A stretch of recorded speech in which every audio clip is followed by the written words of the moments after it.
Good morning बच्चों, कैसे हो? देखिए बेटा, आज अपन स्टार्ट करेंगे इलेक्ट्रोस्टैटिक के बारे में। ठीक है, इलेक्ट्रोस्टैटिक 12th वाला पोर्शन है ये। अभी तक आप 11th वाला पोर्शन आपने कंप्लीट कर लिया है। अब अपन स्टार्ट करते हैं 12th वाला पोर्शन में। इसमें स्टार्ट करेंगे पहले इलेक्ट्रोस्टैटिक के बारे में। ठीक है, स्थिर वैद्युत की इलेक्ट्रोस्टैटिक्स। ठीक है, इलेक्ट्रोस्टैटिक बड़ा नाम से पता चल रहा है कि यहाँ पे electro means electron, static means rest. स्थिर वैद्युत की बारे पढ़ रहे हैं अपन, स्थिर वैद्युत की। ठीक है, तो इस बच्चों नाम से पता चल रहा है यहाँ पे इलेक्ट्रोस्टैट्स मतलब देखिए क्या समझे।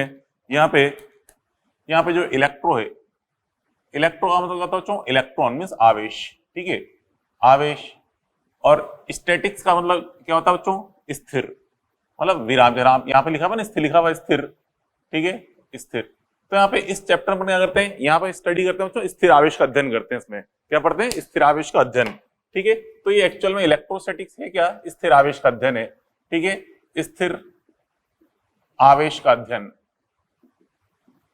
स्थिर आवेश का अध्ययन। यहाँ पे हम स्थिर आवेश के बारे में पढ़ते हैं इलेक्ट्रोस्टैटिक के अंदर। ठीक है, अब बच्चों देखो आवेश का अगर स्थिर अवस्था में तो क्या होता है, देखिए देखो आवेश अपन जानते हैं गतिशील अवस्था में हो सकता है, स्थिर अवस्था में हो सकता है, कैसे पूछ सकता है आवेश तो। लेकिन यहाँ में पढ़ना है केवल स्थिर आवेश के बारे में। अच्छा बच्चों, अगर आवेश स्थिर हुआ तो क्या हुआ? देखिए अगर आवेश स्थिर है, आवेश बच्चों अगर स्थिर है तो ये केवल उत्पन्न करता है इलेक्ट्रिक फील्ड। ठीक है, केवल ई वेक्टर उत्पन्न, मतलब विद्युत क्षेत्र उत्पन्न करता है केवल ई वेक्टर, केवल विद्युत क्षेत्र उत्पन्न करता है आवेश अगर स्थिर अवस्था में। और आवेश बच्चों अगर नियत वेग से गति कर रहा है तो क्या होगा? तो बच्चों अगर यहाँ पे नियत वेग आवेश है, मीन्स आवेश जो नियत वेग से गति कर रहा है, तो उस केस में ये विद्युत क्षेत्र के साथ साथ चुंबकीय क्षेत्र उत्पन्न करता है। ठीक है, यहाँ पे E vector and B vector उत्पन्न। ठीक है, बी वेक्टर मतलब magnetic field, electric field and magnetic field दोनों उत्पन्न होते हैं।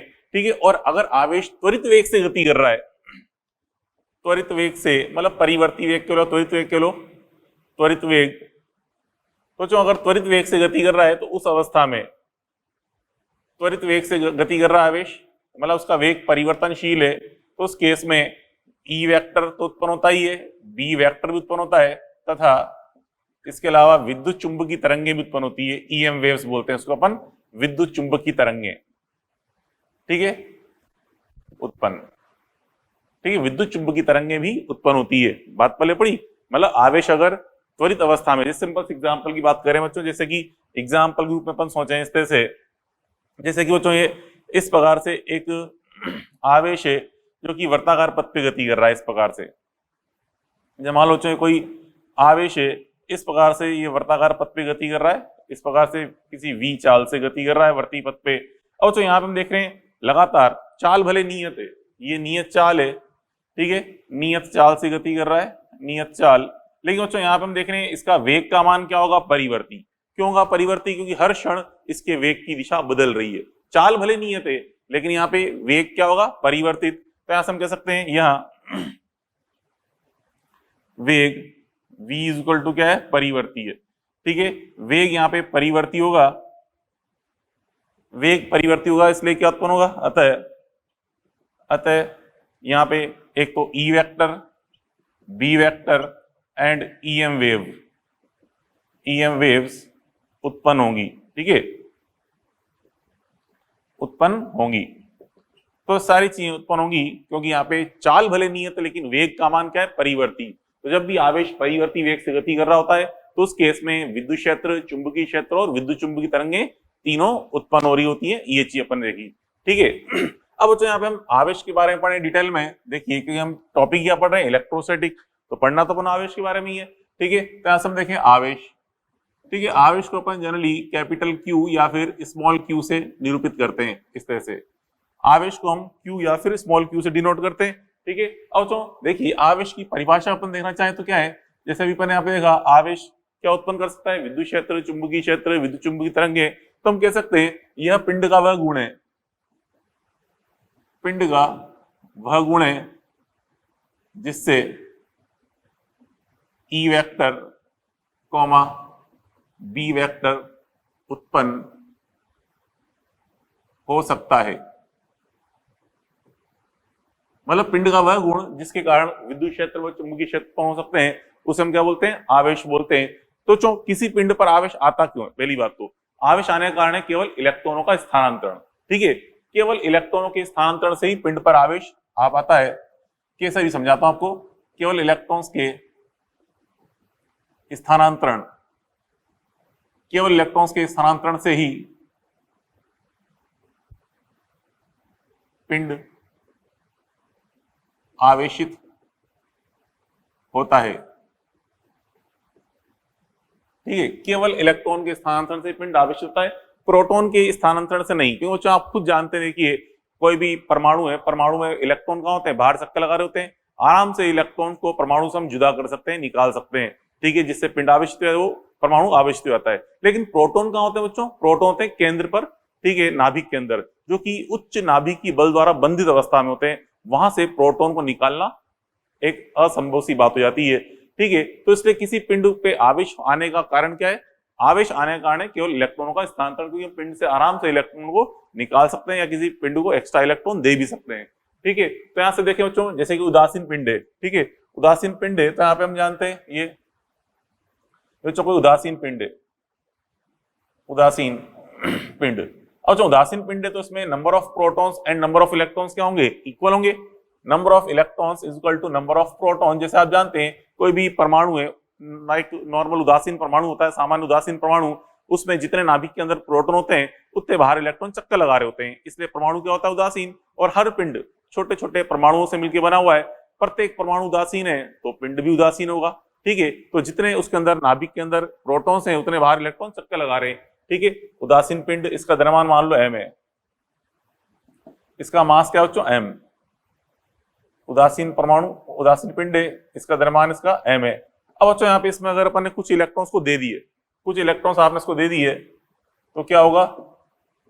अपन ने इसमें कुछ इलेक्ट्रॉन्स ऐड किए, तो ऐड करने पे इलेक्ट्रॉन संख्या बढ़ गई। इलेक्ट्रॉन संख्या बढ़ गई तो इस पे आवेश की मात्रा क्या होगी बच्चों? नेगेटिव। तो इस पे Q इक्वल टू क्या आ गया? नेगेटिव, क्योंकि आपने इसमें इलेक्ट्रॉन्स ऐड किए। इलेक्ट्रॉन्स ऐड करने पे इसका आवेश क्या हो गया? नेगेटिव हो गया, क्योंकि इलेक्ट्रॉन्स की संख्या बढ़ गई है, ठीक है। तो अब द्रव्यमान भी क्या हो जाएगा? बढ़ जाएगा। m dash is greater then m। क्यों बढ़ गया? क्योंकि हमने कुछ इलेक्ट्रॉन्स ऐड किए। तो हर इलेक्ट्रॉन को द्रव्यमान होता ही है, क्योंकि आप जानते हो मास ऑफ इलेक्ट्रॉन क्या होता है? मास ऑफ इलेक्ट्रॉन अपन जानते हैं बचपन से 9.1 इंटू 10⁻31 kg, ये होता है मास ऑफ इलेक्ट्रॉन। तो आपने कुछ इलेक्ट्रॉन्स ऐड किए, द्रव्यमान बढ़ गया पिंड का, ठीक है। अच्छा, अगर कुछ इलेक्ट्रॉन्स निकाल दिए होते, ठीक है, इलेक्ट्रॉन्स यहां से अगर अपन निकाल देंगे, हटा देंगे, रिमूव कर देंगे इलेक्ट्रॉन्स, तो इस पे पिंड पर आवेश क्या जाएगा? पॉजिटिव। क्यों आ जाएगा बच्चों पॉजिटिव?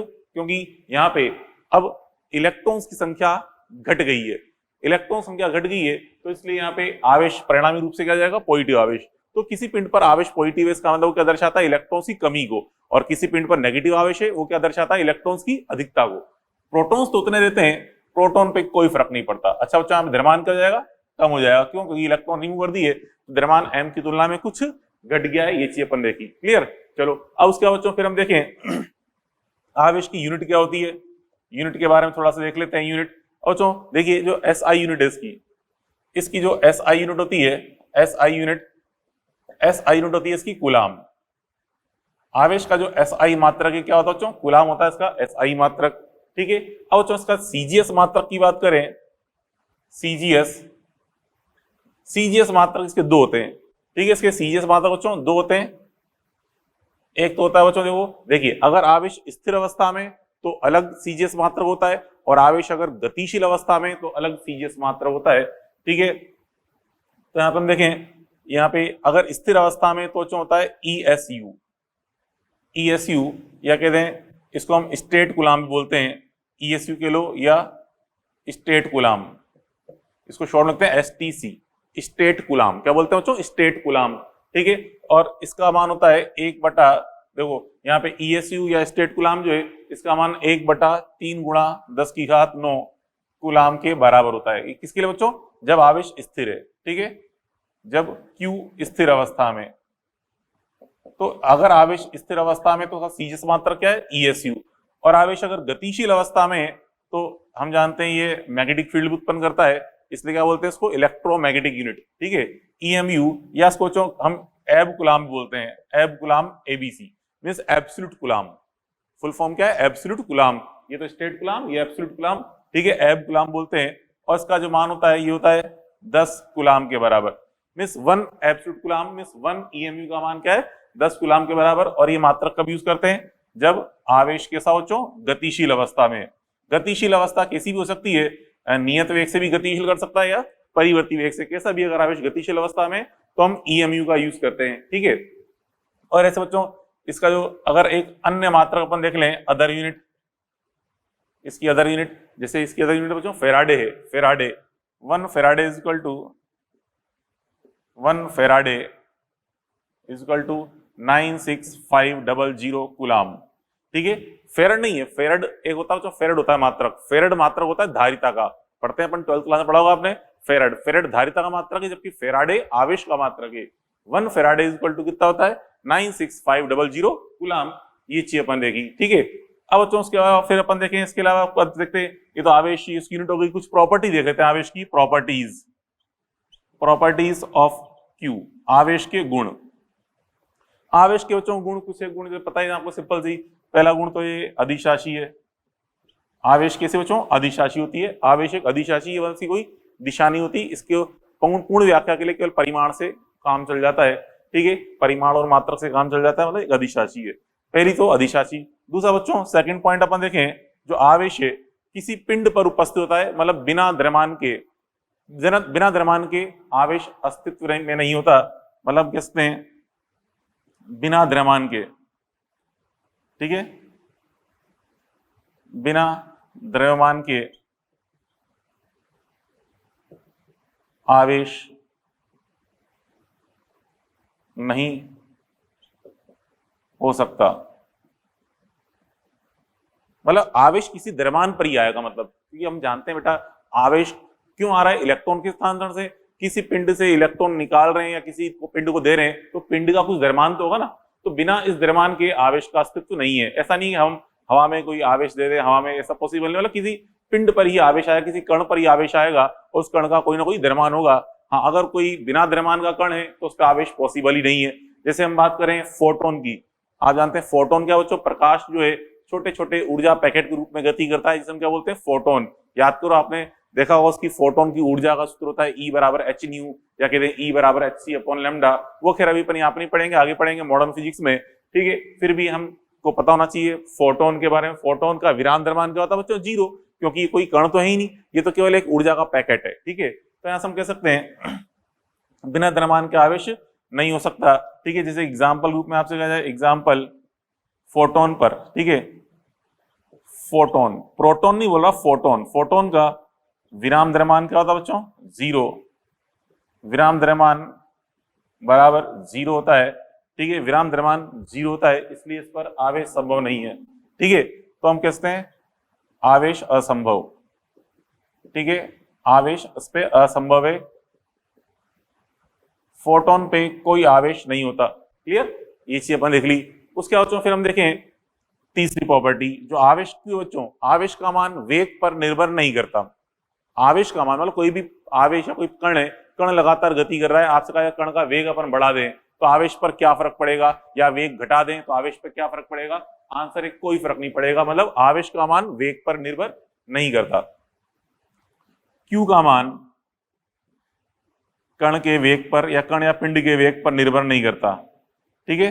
कण या के पिंड के लिए, चलो पिंड एक ही बात है, पिंड के वेग पर निर्भर नहीं करता, ठीक है, पिंड के वेग पर निर्भर नहीं करता। हाँ, परंतु जो द्रव्यमान की बात करें तो द्रव्यमान का मान वेग पे डिपेंड करता है, आइंस्टीन ने बताया था अपनी सापेक्षता सिद्धांत में, ठीक है। परंतु बच्चों द्रव्यमान जो है, परंतु द्रव्यमान का जो मान होता है, द्रव्यमान का मान वेग पे डिपेंड करता है, परंतु द्रव्यमान v पर निर्भर करता है। कैसे, m बराबर ये होता है m not upon root of 1 minus v square upon c square. मतलब इस प्रकार से द्रव्यमान परिवर्तित होता है, एक समझ आता है आइंस्टीन ने, ठीक है। यहाँ m नॉट क्या है, विराम द्रव्यमान को बता रहा है, विराम द्रव्यमान, m नॉट यहाँ पे विराम द्रव्यमान है, और m क्या बच्चों यहाँ पे गतिशील अवस्था में द्रव्यमान, m यहाँ पे गतिशील अवस्था में द्रव्यमान, m नॉट विराम द्रव्यमान, ठीक है। तो इस प्रकार से द्रव्यमान का मान तो डिपेंड करता है वेग पर, परंतु आवेश का मान वेग पर डिपेंड नहीं करता। जैसे कि इस पे एक छोटा सा एग्जांपल आपको समझाऊं। एग्जांपल एक क्वेश्चन के रूप में आपसे कहा जाए कि यदि कण am not comma Q not, मतलब इसका विराम द्रव्यमान एम नॉट है, आवेश इस पे क्यू नॉट है, ठीक है, का वेग c बाई 2 हो। c क्या बच्चा? प्रकाश का वेग। इसमें c यहाँ पे प्रकाश के वेग को बता रहा है, जो कि आप जानते हो कितना होता है, 3 गुणा 10 की घात 8 मीटर पर सेकेंड। यदि कण का वेग c बाई 2 तो इसका विशिष्ट आवेश बताने क्या होगा, इसका विशिष्ट आवेश बच्चों विशिष्ट आवेश से बोलते हैं Q बाई एम को, स्पेसिफिक चार्ज। इसका विशिष्ट आवेश बताना क्या है, विशिष्ट आवेश Q बाई एम का मान क्या है ये हमें बताना है, ठीक है। तो जो विशिष्ट आवेश के लिए हमें क्या चाहिए, एक तो Q चाहिए और एक M चाहिए गतिशील अवस्था में। तो यहाँ पे देखिए इसमें इसका जो Q है, Q तो क्या रहेगा, Q नॉट रहेगा, क्योंकि आवेश का मान तो अपन जानते हैं वेग पे डिपेंड करता नहीं है। ये Q नॉट M नॉट क्या है, विराम अवस्था में आवेश और विराम अवस्था में द्रव्यमान है, ठीक है। तो गतिशील अवस्था में आवेश तो Q नॉट ही रहेगा, ठीक है, और लेकिन परंतु M का मान क्या जाएगा, M बराबर M not upon root of 1 minus. अब बच्चों ये होता है V square upon C square, तो V का मान रख देंगे C बाई 2, तो यहाँ पे रखने पे क्या हो जाएगा, V का मान C बाई 2 रखो, तो यहाँ पे ऊपर आएगा C स्क्वायर बटा 4, क्या आएगा, C स्क्वायर बटा 4, तो C स्क्वायर कट गया तो 1/4 हो गया, ये 1 माइनस 1/4, 1 माइनस 1/4 करेंगे तो नीचे क्या होगा बच्चों, नीचे हो जाएगा ये 3/4, ये हो गया 3/4, तो इसका 4 का वर्गमूल 2 होता है, 2 चल जाएगा ऊपर, तो क्या हो गया है 2m नॉट अपॉन रूट 3। ये लो, ये आवेश आ गया, ये m आ गया है। अब अपन देखें q का मान, q by M, now q by M निकाल लें तो q by M is equal to, मतलब विशिष्ट आवेश निकालेंगे तो q का मान तो q नॉट, m का मान ये रहा 2m नॉट अपॉन क्या है बच्चों, 2m नॉट अपॉन रूट 3 है, 2m नॉट अपॉन रूट 3 रख दिया तो यहाँ पे क्या जाएगा root 3 q not upon 2m not, root 3 q not upon 2m not, ये आ जाएगा इसका आंसर, ठीक है। तो इस प्रकार से अपन ने ये देख लिया विशिष्ट आवेश के मान, ठीक है। तो क्या मतलब है बच्चों, यहाँ पे रिजल्ट क्या निकल गया है कि विशिष्ट आवेश का फॉर्मूला क्या होता है, Q बाई एम, ठीक है, ये चीज अपन देखी, ओके। अभी बच्चों अपन ने 3 प्रॉपर्टी पढ़ ली, अब अपन 4th प्रॉपर्टी देखें, आवेशों के मध्य जो बल होता है, ठीक है, आवेशों के मध्य बल बच्चों अगर सजातीय आवेश हैं तो उनके बीच में क्या लगता है बच्चों, प्रतिकर्षण बल, पता ही आपको। सजातीय आवेश अगर हैं, ठीक है, सजातीय बल दोनों प्लस प्लस है या दोनों माइनस माइनस है, सजाती है मतलब दोनों प्लस प्लस या फिर दोनों माइनस माइनस है, तो उनके बीच कौन सा बल लगेगा बच्चों, प्रतिकर्षण।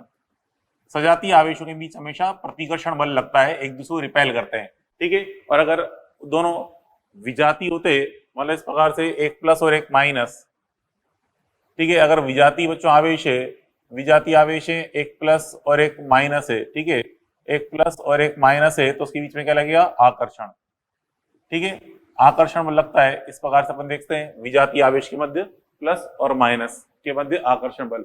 हाँ, अगर एक आवेशित है और एक उदासीन है तो क्या होगा, आवेशित एक कण तो आवेशित है और एक उदासीन है, ठीक है, तो इसके बीच कौन सा बल लगेगा, आवेशित व उदासीन के मध्य, आवेशित व उदासीन के मध्य ये बल लगता है बच्चों आकर्षण। अरे ये आकर्षण कहां से आया, ये आकर्षण जो है बच्चों ये लगता है प्रेरण के कारण। किस कारण, इंडक्शन कारण। क्यों, अभी समझाता हूं आपको डायग्राम से, ठीक है, प्रेरण के कारण,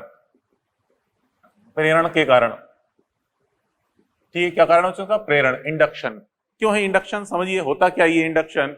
देखिए बच्चों यहाँ पे एक आवेशित पिंड है, एक उदासीन पिंड है, इसके बीच में बल लग रहा है, वो आकर्षण लग रहा है प्रेरण के कारण। क्यों, जैसे कि बच्चों सिंपल एग्जांपल, जैसे मान लो बच्चों ये एक उदासीन कागज है, ये कोई उदासीन कागज है, ठीक है, उदासीन कागज में अपन जानते हैं जितने प्रोटॉन है उतने ही न्यूट्रॉन होंगे, मतलब उदासीन है टोटली। अब बच्चों जैसे अपन जानते हैं किसी कंगे को सूखे बालों में रगड़कर हम किसी कागज के टुकड़े के पास लेके आते हैं, तो कागज के टुकड़े उसकी तरफ खिंचते हैं, मतलब आकर्षित होते हैं। तो हम सोचें कि हमने चलो कंगे को रगड़ा, कंगे पे तो आवेश आ गया, लेकिन कागज का टुकड़ा तो बेचारा उदासीन था, वो आकर्षित क्यों हो रहा है? उसका आकर्षण होने के कारण क्या है? प्रेरण है। कैसे प्रेरण? देखिए यहाँ वो जो उदासीन कागज है, यहाँ पे अपन ने ये एक कंगा लेके आए जो कि इस पे नेगेटिव आवेश था, ये मान लो इस कंगे पे आवेश है नेगेटिव आवेश है, ठीक है, इसको अपन ने सर पे रगड़ा, इस पे आवेश क्या आ गया? नेगेटिव। अब ये नेगेटिव आवेश है, तो ये नेगेटिव आवेश जो यहाँ पे इस उदासीन कागज के इलेक्ट्रॉन्स को, ये नेगेटिव आवेश है, इसके इलेक्ट्रॉन्स को क्या करेगा? रिपेल। तो इलेक्ट्रॉन सरक के थोड़ा दूर आ जाएंगे, इलेक्ट्रॉन सरक के दूर आ गए, और इधर यहाँ पे धनावेश की क्या हो जाएगी? यहाँ पे देखो, यहाँ पे इलेक्ट्रॉन, यहाँ के इलेक्ट्रॉन सरक के इधर चले गए, तो यहाँ पे इलेक्ट्रॉन की क्या हुई? कमी। इलेक्ट्रॉन की कमी को हम क्या बोलते हैं? धनावेश। तो इस तरफ वाले पृष्ठ पे क्या जाएगा? प्लस आ जाएगा। क्या आएगा बच्चों? प्लस। मतलब यहाँ से जो इलेक्ट्रॉन्स हैं, इन्होंने इसके इलेक्ट्रॉन्स को धक्का दिया, प्रतिष्ठित का इलेक्ट्रॉन यहाँ सरक गए, और इधर इलेक्ट्रॉन्स की कमी हो गई है, इलेक्ट्रॉन्स की कमी हो गई, तो इसलिए यहाँ क्या आ जाएगा? पॉजिटिव आवेश। अच्छा, इस कंघी की वजह से इसके प्रोटॉन्स पर कौन सा बल लगेगा, और वो प्रोटॉन्स किधर सरकेंगे? बताइए। पहली बात तो जो प्रोटॉन में लगिया, ठीक है, आकर्षण बल लगिया, लेकिन प्रोटॉन सरकेंगे नहीं, क्योंकि प्रोटॉन तो कहाँ होते हैं? नाभिक के अंदर होते हैं, वो तो टाइटली बाउंडेड होते हैं, प्रोटॉन कहीं नहीं जाएंगे, प्रोटॉन यथा स्थान रहेंगे, केवल इलेक्ट्रॉनों का स्थानांतरण हुआ है, यहाँ से सरके यहाँ गए, इधर नेगेटिव आ गया, या इलेक्ट्रॉन कमी पॉजिटिव। अब बच्चों देखो यहाँ पे ये नेगेटिव है, इस नेगेटिव वाले हिस्से को क्या करेगा? प्रतिकर्षित, इधर लगाएगा रिपल्शन फोर्स, ठीक है, इसको बोल दिया मैंने F R, R one repulsion, ठीक है, और इस नेगेटिव की वजह से इस पॉजिटिव वाली पृष्ठ पर लगेगा आकर्षण, इस तरह से F A, F A.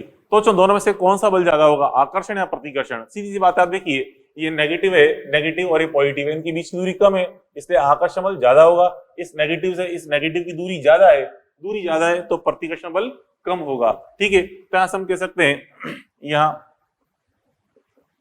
F A greater than F R, ठीक है, F A greater than F R होगा, तो दिस इंप्लाइज, अगर अपन एफ नेट अपन देखें तो F net is equal to क्या जाएगा बच्चों? F net is equal to F A minus F R, F A minus F R, जिसकी नेचर क्या होगी? परिणामी आकर्षण इज इक्वल टू आकर्षण। तो इस प्रकार से अपन देखा यहाँ पे ये प्रेरण, ये चीज अपन दिखाई ना, क्या है? प्रेरण इफेक्ट है ये प्लस माइनस का सरकना, इसी को हम क्या बोलते हैं? प्रेरण प्रभाव, प्रेरण प्रभाव, इंडक्शन इफेक्ट। तो प्रेरण प्रभाव की वजह से यहाँ पे इलेक्ट्रॉन इधर इस प्रकार से सरके हैं, ठीक है। तो ये चीज अपन देखी, तो कुल मिला के क्या रिजल्ट आया बच्चों? कि अगर एक पिंड आवेशित है, एक उदासीन है, तो इसके मध्य बल कौन सा लगेगा? आकर्षण बल लगेगा। ये चीज अपन देखी, ठीक है। अब बच्चों यहाँ पे देखो, यहाँ पे जैसे कि चलो यहाँ पे देख रहे हैं इस एफ ए का मान, इस एफ ए का मान मान लीजिए एफ ए का मान 10 है, एफ आर का मान 2 है, तो यहाँ से 10 माइनस 2, 10 माइनस 2 करने पे कितना आ गया? 8, ठीक है। तो बल कितना लगा? ये 8 न्यूटन आकर्षण के रूप में, ठीक है। ये चीज अपन देख ली, बात पल्ले पड़ी। अब ये यहाँ पे एक नोट के रूप में आपको समझाऊं मैं, देखिए नोट के रूप में, अगर यहाँ मान लीजिए उधर जो पेपर है उदासीन पेपर, मान लो थोड़ा सा नेगेटिव आवेश होता, मतलब ये जो उदासीन कागज है ये उदासीन ना होके मान लीजिए थोड़ा सा इस पे नेगेटिव आवेश होता, तो क्या होता? ये उदासीन कागज नहीं है। अब मान लो हम अगली चीज समझ रहे हैं नोट के रूप में, ये स्लाइटली नेगेटिव है, मतलब थोड़ा सा नेगेटिव, थोड़ा सा नेगेटिव है, थोड़ा सा अगर नेगेटिव है, थोड़ा सा नेगेटिव है, तो वो नेगेटिव कहां चला जाएगा? इधर आ जाएगा नेगेटिव, यहाँ येलो चलो आ गया नेगेटिव इस तरफ, इधर नेगेटिव की मात्रा थोड़ी बढ़ गई, क्योंकि नेगेटिव है तो ये नेगेटिव कंगा इसके नेगेटिव को प्रतिकर्षित करेगा, तो नेगेटिव सरक के आ जाएगा, तो इधर नेगेटिव की मात्रा थोड़ी बढ़ गई है। तो नेगेटिव की मात्रा थोड़ी बढ़ जाने के कारण इस एफ आर का मान कितना हो गया? मान लो 2 से बढ़कर इसका मान 4 हो गया, इन लो 2 से बढ़ के इसका मान 4 हो गया, ठीक है। तो यहाँ पे देखिए अब एफ नेट क्या हो जाएगा? एफ ए का मान तो 10 है, एफ आर का मान ये 4 हो गया, ठीक है। तो एफ 10 माइनस 4 करने पे कितना है? 6। अभी भी आप देखिए नेट बल क्या लग रहा है? आकर्षण। अब गौर फरमाए थोड़ा सा, कह रहा हूं मैं, ये भी नेगेटिव आवेश, ये भी नेगेटिव आवेश, नेगेटिव नेगेटिव, लेकिन बल कौन सा लग रहा है? आकर्षण, ठीक है। अर्थात सजातीय पिंडों के मध्य भी आकर्षण बल संभव है कि नहीं है? देखो दिख ही रहा है, ठीक है, आकर्षण संभव है, लेकिन ये तभी होता है जब एक पिंड पर आवेश की तुलना में दूसरे पिंड का आवेश थोड़ा सा हो, ये वाला आवेश थोड़ा सा हो, ये वाला बहुत ज्यादा हो, तभी पॉसिबल है। तो हम कह सकते हैं नोट ग्रुप में सजातीय पिंडों के मध्य भी आकर्षण संभव है, आकर्षण संभव है, लेकिन कब? लेकिन Q1 is very very greater than Q2 होने पर, मतलब एक पिंड पर आवेश बहुत ज्यादा है दूसरी तुलना में, तभी ऐसा होगा। ऐसा क्यों होता है बच्चों? क्योंकि यहाँ पे देखिए ये प्रेरण प्रभाव इफेक्टिव है, ठीक है, क्योंकि प्रेरण प्रभावी होगा, क्यों मतलब प्रेरण का इफेक्ट यहाँ पे ज्यादा पड़ रहा है, इसलिए ऐसा घटना घटित हो रही है। वरना नॉर्मली अपन ही कहते हैं कि क्या लिखा है आपको मैंने, सजातीय के मध्य का लगता है प्रतिकर्षण। नॉर्मली आपसे पूछ ले सजातीय के मध्य कौन सा बल लग गया, हम बोलेंगे प्रतिकर्षण। हाँ, क्या ये पूछ ले क्या सजातियों के मध्य आकर्षण संभव है, तो हम बोलेंगे यस, ये भी करेक्ट है, ठीक है। तो यहाँ पे ये चीज अपन देखी, ठीक है। चलो अब उसके बाद मैं आपको एक चीज और समझाऊंगा नोट के रूप में। नेक्स्ट नोट के रूप में एक चीज और देखें, जैसे आपसे कहा कि मैंने कि इसमें यहाँ पे इस चीज को जो ये नोट है इसको फिलहाल एक बार भूल जाए, आपके लिए स्पेशल कंडीशन है। नॉर्मली अपन देख रहे हैं ये तीन चीजें नॉर्मली जो कि मैं याद रखनी है, सजातीय के मध्य प्रतिकर्षण, विजातीय के मध्य आकर्षण, आवेशित और उदासीन के मध्य आकर्षण, ये नॉर्मली तीन चीजें याद रखनी है, ठीक है। अब बच्चों देखो, अगर आपसे यहाँ पे देखो यहाँ भी प्रतिकर्षण है लेकिन यहाँ पे आकर्षण, यहाँ पे आकर्षण है, ठीक है। तो अगर आपसे कहा जाए किसी अज्ञात पिंड पर हमें आवेश की टेस्टिंग करनी है, परीक्षण करना है आवेश का, तो उसके लिए प्रतिकर्षण बल या आकर्षण बल कौन सा बल बिल्कुल सही रिजल्ट देगा? आंसर है प्रतिकर्षण बल, ठीक है। मतलब क्या कह रहा हूं मैं, आवेश अगर हमें परीक्षण करना है, आवेश परीक्षण के लिए, आवेश परीक्षण को हम जनरली विद्युतीकरण भी बोल लेते हैं कई बार। आवेश परीक्षण के लिए यहां पे जो प्रतिकर्षण बल है, प्रतिकर्षण अधिक उचित चीज है, ठीक है, उपयोगी है। प्रतिकर्षण बल अधिक उपयोगी होता है आवेश परीक्षण के लिए। क्यों? कैसे? एग्जांपल के रूप में देखें, जो मैं आपको समझाना चाहूँ, मैं भावना को समझो क्या कह रहा हूं मैं बेटा। देखिए जैसे कि मान लो एक अज्ञात पिंड है, जैसे कि एक तो पॉजिटिव आवेश है, ये पॉजिटिव आवेश है जो कि हमें ज्ञात है, ये ज्ञात है, और एक ए पिंड है, ये अज्ञात है, ठीक है। ये वाला ए पिंड है, अज्ञात है, हमें पता नहीं है कि ए पर आवेश कौन सा है, ठीक है। अब बच्चों अगर ए यहाँ पे इस पे प्रतिकर्षित होता है, यदि ए प्रतिकर्षित, अगर बच्चों यहाँ पे ए पे प्रतिकर्षण बल लग रहा है, तो हम कह सकते हैं डेफिनेटली ए पे कौन सा आवेश होगा? प्लस, ठीक है। यदि ए प्रतिकर्षित है तो ए बराबर क्या होगा? पॉजिटिव होगा। लेकिन अगर यदि ए आकर्षित हुआ, यदि ए बच्चों आकर्षित हो रहा है, ए अगर आकर्षित हो रहा है, तो आपसे कहा जाए बताइए ए पे कौन सा आवेश होगा? तो हम कह सकते हैं ए यहाँ पे नेगेटिव हो सकता है और ए यहाँ पे उदासीन भी हो सकता है, हम श्योरली कुछ नहीं कह सकते, ठीक है। हम कह सकते हैं ए बराबर नेगेटिव अथवा उदासीन होगा, उदासीन होगा। तो आपने क्या देखा यहाँ पे, अगर हमें ए पे आवेश की टेस्टिंग करनी है, बिल्कुल एग्जैक्ट पता करना है, तो किससे पता कर सकते हैं? प्रतिकर्षण से। आकर्षण से हम उसका एग्जैक्ट अमाउंट नहीं बता सकते कि वो उसका आवेश क्या है या वो उदासीन है, हम आकर्षण से नहीं दर्शा सकते, ठीक है। ये चीज अपन देखी, क्लियर। चलो उसके बाद तो फिर हम आगे नेक्स्ट पॉइंट पर देखें। नेक्स्ट प्रॉपर्टी, आवेश का संरक्षण। नेक्स्ट प्रॉपर्टी देखें, आवेश का संरक्षण। तो सिंपल सी बात है, आवेश के संरक्षण में ज्यादा कुछ बात नहीं है कि हम जानते हैं आवेश ना तो उत्पन्न हो सकता है ना ही नष्ट किया जा सकता है। आवेश संरक्षण, ठीक है, मतलब क्या बच्चों, आवेश ना तो उत्पन्न कर सकते हैं ना नष्ट कर सकते हैं। क्यू को ना तो उत्पन्न कर सकते हैं ना ही नष्ट कर सकते हैं, नष्ट कर सकते हैं केवल बच्चों एक पिंड से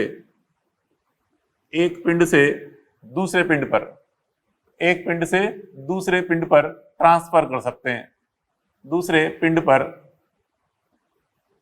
स्थानांतरित कर सकते हैं, ये मतलब इसका, ठीक है। केवल आवेश को स्थानांतरित किया सकता है, न उत्पन्न नहीं कर सकते ना ही नष्ट कर सकते हैं। जैसे कि बच्चों यहाँ पे अगर कोई निकाय है, कोई विलगित निकाय है, उसका आवेश हमेशा क्या रहता है? नियत। विलगित मतलब जो किसी और के संपर्क में नहीं है, केवल कुछ पिंड ही आपस में एक दूसरे को टच कर रहे हैं या दूर हट रहे हैं, तो उस निकाय का कुल आवेश क्या रहेगा? नियत रहेगा। केवल पिंडों पे एक दूसरे पे स्थानांतरित हो सकता है, लेकिन कुल मिला के नियत रहेगा। जैसे अपन देखें यहाँ बच्चों एग्जाम्पल रूप में, जैसे कि बच्चों यहाँ पे इसमें मान लो बॉक्स है, ये कोई बॉक्स है, इसमें दो आवेश है, दो गेंदें रखी हैं, ठीक है। एक पे आवेश तो मान लो माइनस का, एक पे मान लो +3 कूलाम है, एक गेंद पे आवेश है +3 कूलाम और एक गेंद पे दे रखा है बच्चों -2 कूलाम आवेश है, -2 कूलाम। ये दो गेंदें हैं, ठीक है। इन दोनों, ये बॉक्स है, ठीक है। अब बच्चों बॉक्स को हिलाने पर अपन देखें कि कुछ अलग बॉक्स है यहाँ पे। अब देखिए यहाँ पे इसमें हिलाने पर, बॉक्स को अगर अपन हिलाने पर देखें क्या होगा यहाँ पे, इसमें अब इस गेंद पर आवेश आ गया, मान लो इस पे आ गया +1 कूलाम आ गया, इस पे आ गया 1 कूलाम आवेश। दूसरी गेंद पर आवेश का मान क्या है ये हमें बताना है, तो दूसरी गेंद पर कितना आवेश आएगा। तो बच्चों हम जानते हैं यहाँ पे Q का मान क्या रहेगा, नियत रहेगा, ठीक है। तो यहाँ पे ये Q बराबर नियत रहेगा, तो Q इनिशियल बराबर क्या कर दें, Q फाइनल, ठीक है। तो Q इनिशियल बराबर Q फाइनल करें तो इनिशियल में कितना आवेश है यहाँ पे +3 कूलाम और ये -2 कूलाम बराबर फाइनल में कितना यहाँ पे +1 कूलाम, ठीक है। और इसको चलो Q मान लें +Q, तो देखते हैं Q का मान कितना आएगा। ये कितना बच्चा यहाँ पे, ये हो गया 0 यहाँ पे। चलो इसको एक काम करते हैं, इसको अपन यहाँ पे +1 ना लेके इसको मान को मैं यूं लेता हूं, इसका मान है +4 लेते हैं, इसका मान चलो +4 है, इसका मान +4 है, तो यहाँ पे इसको +4 रखते हैं, ये +4।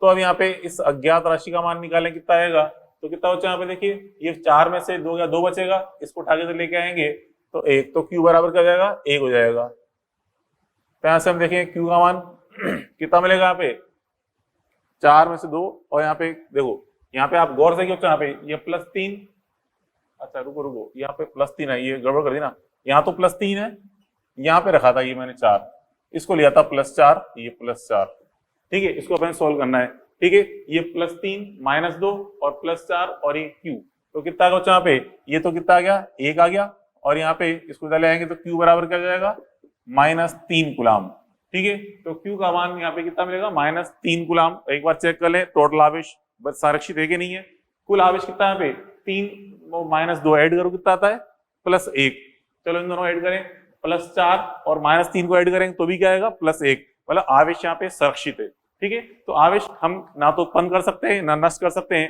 केवल एक पिंड से दूसरे पिंड पर स्थानांतरित कर सकते हैं, ये चीज अपन ने देखी, ठीक है। चलो उसके बाद तो फिर नेक्स्ट प्रॉपर्टी अपन देखें, 6 प्रॉपर्टी, आवेश का क्वांटीकरण।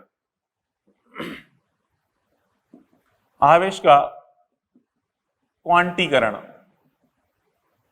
क्वांटाइजेशन ऑफ आवेश, ठीक है, क्वांटाइजेशन ऑफ चार्ज, क्वांटीकरण।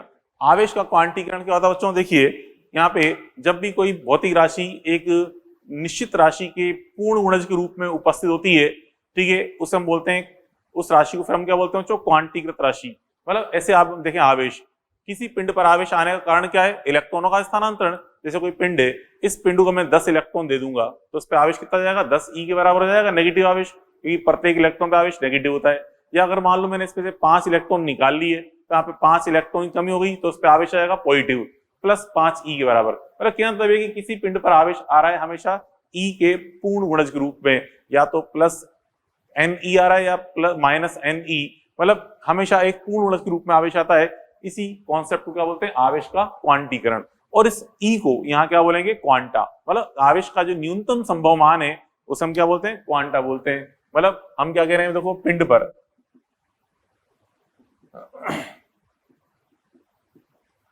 पिंड पर जो Q है, हमेशा पिंड पर जो आवेश Q है, ये हमेशा बच्चों क्या होता है, E के पूर्ण गुणज के रूप में होता है, E के पूर्ण गुणज के रूप में होता है,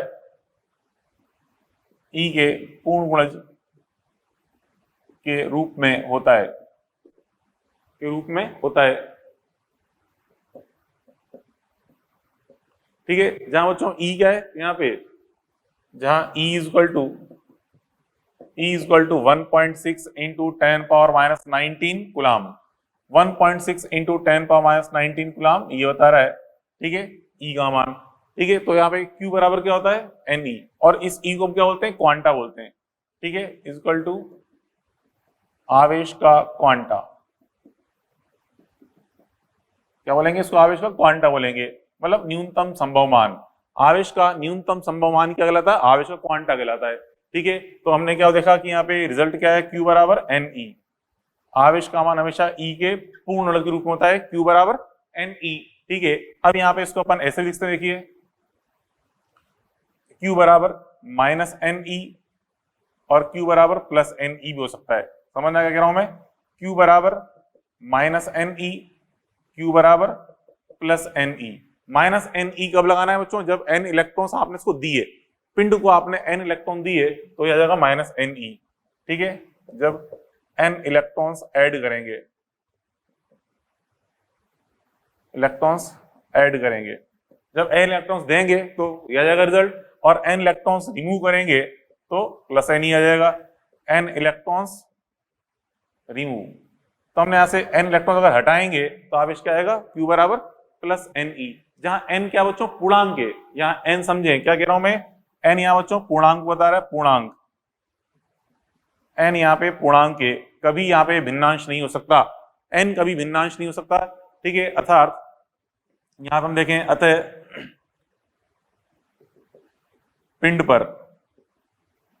पिंड पर आवेश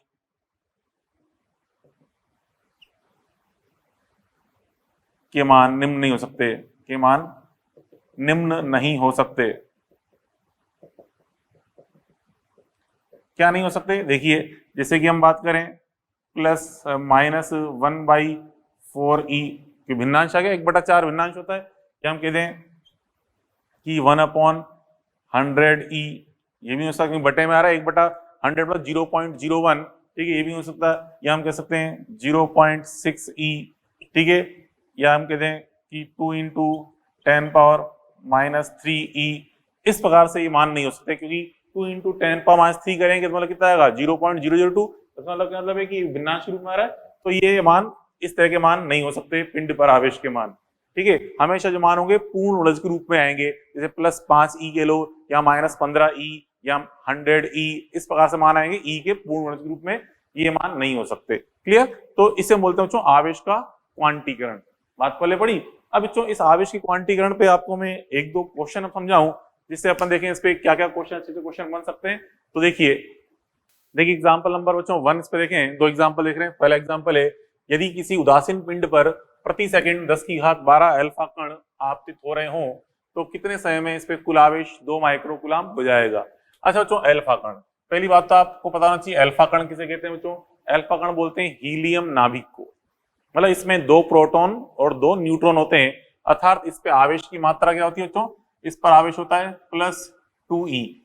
ठीक है, क्योंकि इसमें 2 प्रोटॉन और 2 न्यूट्रॉन होते हैं, तो हम जानते हैं न्यूट्रॉन तो उदासीन है, प्रोटॉन पे आवेश, प्रत्येक प्रोटॉन पे आवेश +E होता है, तो 2 प्रोटॉन पे आवेश कितना जाएगा, 2E। ठीक है, तो हमसे कह रहा है कि प्रति सेकंड 10⁻12 अल्फा कण इस पे आपतित हो रहे हैं पिंड पर, तो कितने समय में इस पे कुल आवेश का मान 2 माइक्रोकूलम हो जाएगा, ये हमें निकालना है। तो सॉल्यूशन आप देखें क्या है, प्रति सेकंड का मतलब 1 सेकंड में।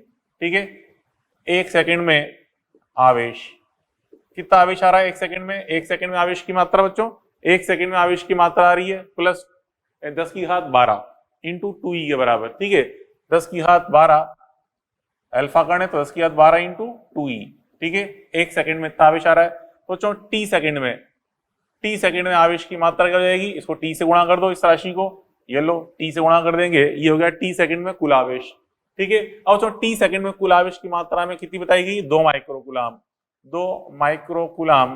ठीक है, बराबर यहाँ पे यही सही 10⁻12 × 2 × E का मान 1.6 गुणा 10⁻−19। ठीक है, और ये टी है क्या नहीं है, 10⁻12 2E का मान 1.6 गुणा 10⁻−19 रख दिया, और टी, और ये कितना है 2 माइक्रोकूलम। अब माइक्रोकूलम का मतलब क्या होता है, 10 की घात कितना होता है, -6, माइक्रो मतलब 10⁻6, तो रख दिया अपन ने। तो देखो 2 से 2 उड़ जाएगा। ठीक है, इधर क्या बचा 10⁻6, यहाँ जाएगा 10⁻12 और 10⁻−19 है, 10⁻−7 बचेगा इंटू टी। ठीक है, फिर यहाँ पे 1.6 भी है, ये 1.6 गुणा टी।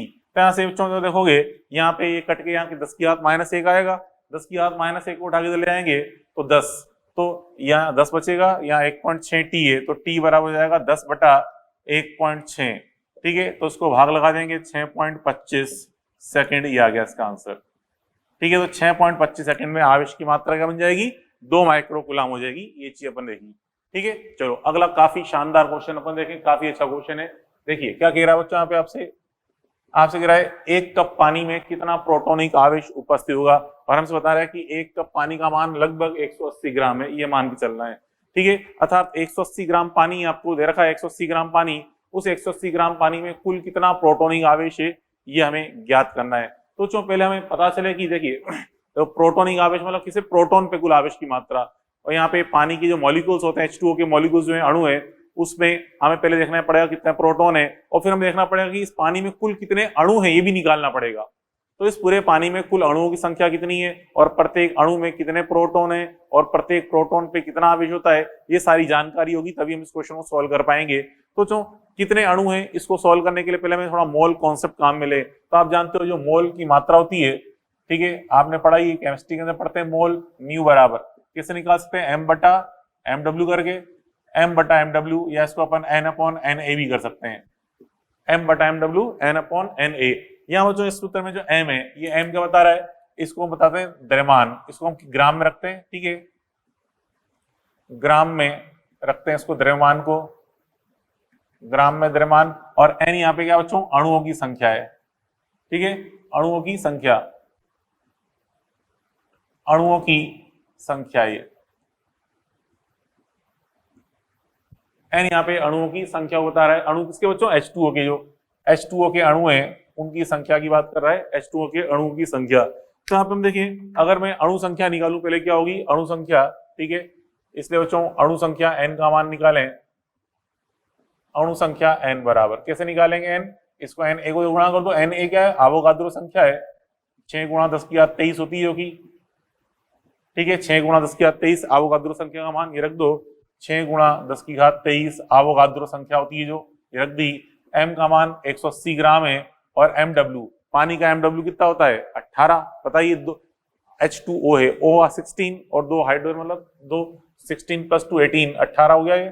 ठीक है, तो 18 से 18 कट जाएगा, 10 को इससे गुणा कर देंगे तो 6 × 10⁻24, तो कितने अणु हो गए, 6 × 10⁻24 अणु यहाँ पे उपस्थित है पूरे 180 ग्राम पानी में।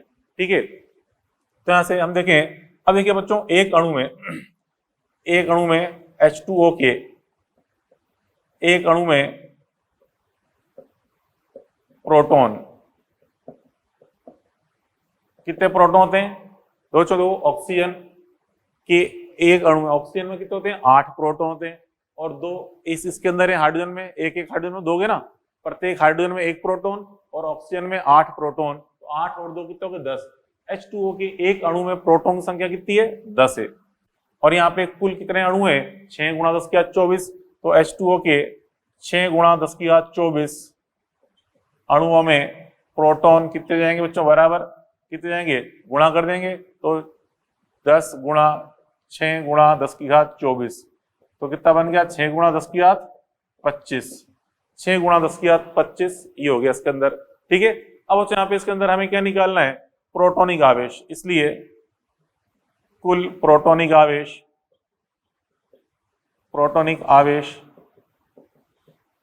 बराबर, तो क्या जाएगा, 6 × 10⁻25 को हम किससे गुणा कर देंगे, एक प्रोटॉन पे आवेश कितना होता है बच्चों, E होता है, +E, तो इससे गुणा कर दो E से। ठीक है, इंटू +E, 6 × 10⁻25 को हमें +E से गुणा करना है, तो इंटू E का मान 1.6 × 10⁻−19 ये रख दिया।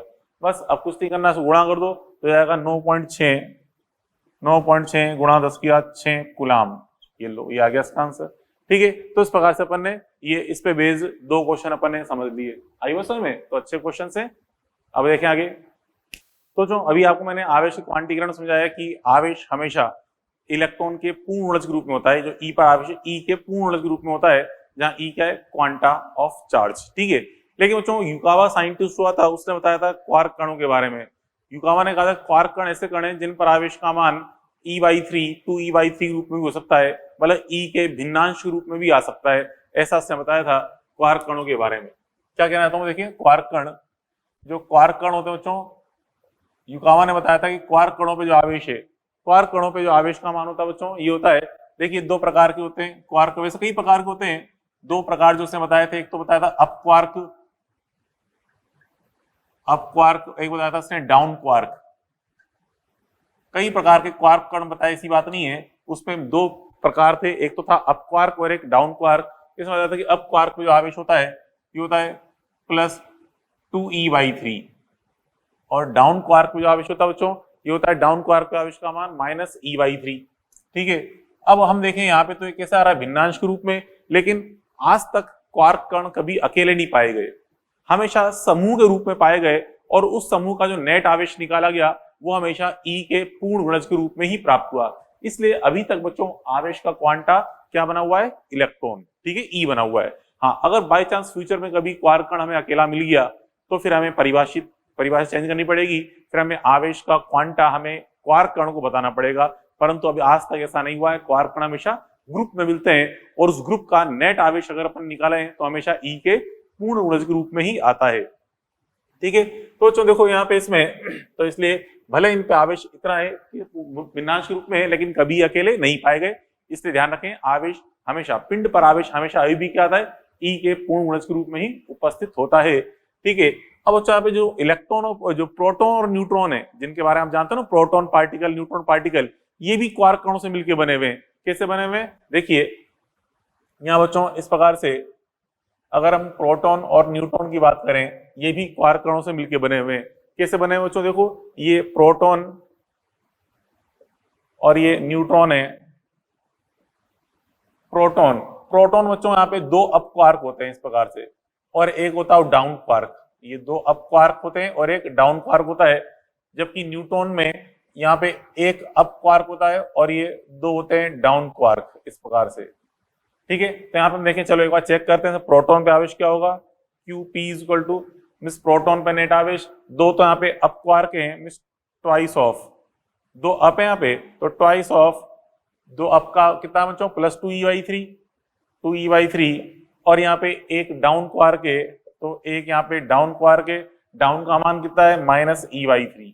तो यहाँ से हम देखेंगे ये 4e/3 में से e/3 माइनस करो कितना आता है, 3e/3, मींस कितना जाएगा, +e। और हम जानते हैं प्रोटॉन पे आवेश कितना होता है, +e होता है, तो आ ही रहा है। ठीक है, चलो न्यूट्रॉन पे देखें, Q न्यूट्रॉन पे कितना आवेश आएगा, देखिए न्यूट्रॉन पे आवेश, ये एक तो अप है यहाँ पे, तो एक इंटू अप का मान कितना है, +2e/3, और यहाँ पे दो डाउन है, तो 2 इंटू -e/3। ठीक है बच्चों, ये भी 2e/3, ये भी -2e/3, कट के कितना हो गया, 0। तो 0, तो न्यूट्रॉन का हम आवेश जानते हैं क्या होता है, 0 होता है, उदासीन होता है न्यूट्रॉन। तो इस प्रकार से ये प्रोटॉन और न्यूट्रॉन भी किससे मिलके बने हुए हैं, क्वार्क कणों से मिलके बने हुए हैं। लेकिन यहाँ भी आप देखो क्वार्क कण समूह के रूप में, और उनका जो नेट आवेश है वो E के पूर्ण गुणज के रूप में ही आ रहा है, ये चीज अपन देख ली। ठीक है, अब तो उसके बाद फिर हम देखें नेक्स्ट प्रॉपर्टी, 6 प्रॉपर्टी अपन ने पढ़ ली। 7वीं प्रॉपर्टी अपन देखें, यहाँ पे देखिए 7th नंबर की प्रॉपर्टी की अपन बात करें, अगर किसी चालक को आवेश दें, तो बच्चों जब भी किसी चालक को आवेश दिया जाता है, देखिए अब हम नेक्स्ट प्रॉपर्टी देख रहे हैं, चालक और कुचालक को अगर आवेश दिया जाए तो किस प्रकार से आवेश का वितरण होता है उसमें, वो चीज अपन देख रहे हैं। देखिए चालक को अगर अपन आवेश दें, चालक पर जो आवेश आता है, आवेश चालक पर जो बच्चों आवेश आता है, आवेश हमेशा इसके पृष्ठ पर वितरित होता है।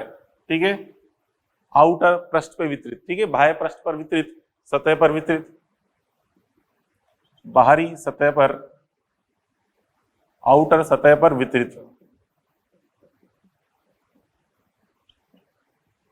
ठीक है, क्योंकि चालक को आवेश देते हैं तो आवेश देने पे क्या होता है, उसके बाहरी सतह पर उसका वितरण हो रहा होता है, आउटर सतह पे वितरित होता है। क्यों, क्योंकि इलेक्ट्रॉनों के मध्य क्या लगता है, प्रतिकर्षण बल। तुम जानते हो चालक में क्या होते हैं, फ्री इलेक्ट्रॉन्स, और इलेक्ट्रॉन्स के मध्य क्या लग गया, प्रतिकर्षण बल, और प्रतिकर्षण बल के कारण इलेक्ट्रॉन दूर से दूर जाने का प्रयास करते हैं, तो अधिकतम दूरी कहां पहुंच जाएंगे, सतह पर। ठीक है, तो हम देखते हैं बाहरी सतह पर वितरित है, क्यों, क्योंकि यहाँ पे फ्री इलेक्ट्रॉन्स, जो मुक्त इलेक्ट्रॉन्स होते हैं, फ्री इलेक्ट्रॉन्स के मध्य क्या लगता है बच्चों, प्रतिकर्षण।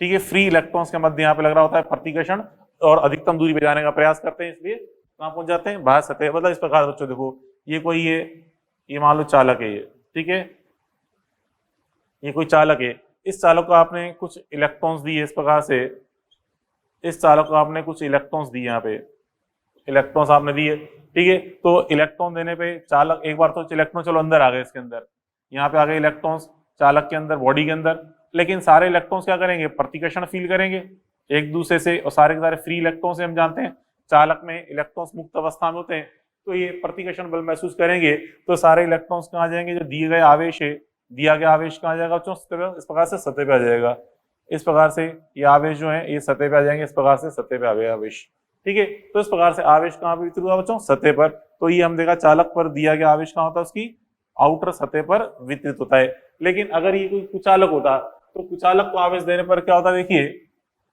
कुचालक को आवेश अपन दें तो आवेश उसके आयतन में वितरित होता है। क्यों, क्योंकि कुचालक में बच्चों हम जानते हैं मुक्त इलेक्ट्रॉन तो होते नहीं है, ठीक है। तो जो भी आवेश अपन देंगे, ठीक है, कहाँ पर वितरित होगा, उसके आयतन में, आयतन में वितरित होता है,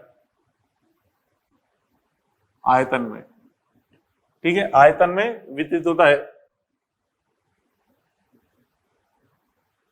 क्योंकि बच्चों इस प्रकार से हम देखते हैं कोई कुचालक है, ये कुचालक है, तो कुचालक में अगर अपन इसको कुछ आवेश देंगे इस प्रकार से, इलेक्ट्रॉन्स अपन ने दिए कुचालक को, तो आवेश कहाँ जाता है, इसके अंदर, इसके आयतन में वितरित हो जाता है, इसके इस प्रकार से इसके आयतन में वितरित हो जाता है। क्योंकि इसमें मुक्त इलेक्ट्रॉन तो होते नहीं है, इसलिए संपूर्ण इलेक्ट्रॉन अंदर जाके अंदर ही उपस्थित रहते हैं, प्रतिकर्षण महसूस तो करते हैं लेकिन बाहर जा नहीं पाते, दूर जा नहीं पाते, क्योंकि यहाँ पे मुक्त इलेक्ट्रॉन वाली टेंडेंसी होती ही नहीं है इसके अंदर, ठीक है। तो ये अपन देखिए कि आवेश कहाँ पे आ रहा है इसके अंदर, इसमें।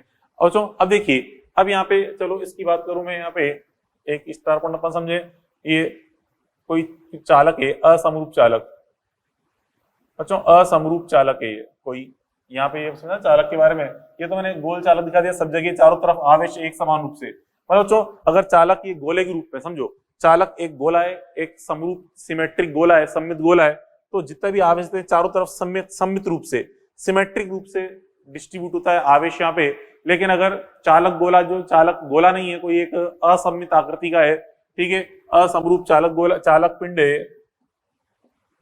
असमरूप चालक पिंड पर जो आवेश है ये इस प्रकार से वितरित होता है। अब बच्चों कैसे पता चलेगा आवेश कहाँ पे ज्यादा आएगा, कहाँ पे कम आएगा आवेश, कैसे पता चले, देखिए अगर सममित गोला है तो सब जगह एक समान रूप से वितरण होना है, सब जगह आवेश की डेंसिटी, पृष्ठीय आवेश घनत्व सब जगह एक समान होता है। परंतु अगर ये असमरूप है, असमान चालक है, असमरूप चालक, तो इस प्रकार से आवेश का वितरण होता है कि बच्चों आवेश के, मतलब इस चालक के प्रत्येक बिंदु पर विभव का मान समान रहे। क्या समान रहे, विभव का मान समान रहे, ठीक है। तो असमरूप चालक है तो यहाँ पे आवेश का वितरण, Q का वितरण इस प्रकार होता है कि प्रत्येक बिंदु पर, ठीक है, कि चालक के प्रत्येक बिंदु पर, चालक के प्रत्येक बिंदु पर विभव समान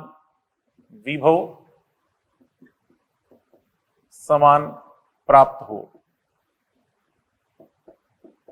विभव के, चालक के प्रत्येक बिंदु पर विभव का मान क्या होता है, समान।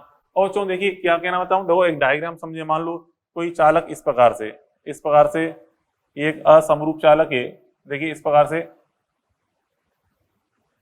ये, मतलब आप देखो चलो इधर से, यहाँ पे देखिए इधर से थोड़ा तिकोना है, इधर से थोड़ा मोटा है, मतलब यहाँ पे अगर इसकी त्रिज्या की बात करें, ये एक असमरूप चालक गोला है, असमरूप चालक,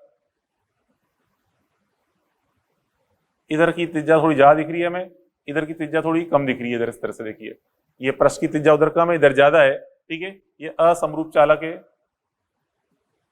असमरूप चालक,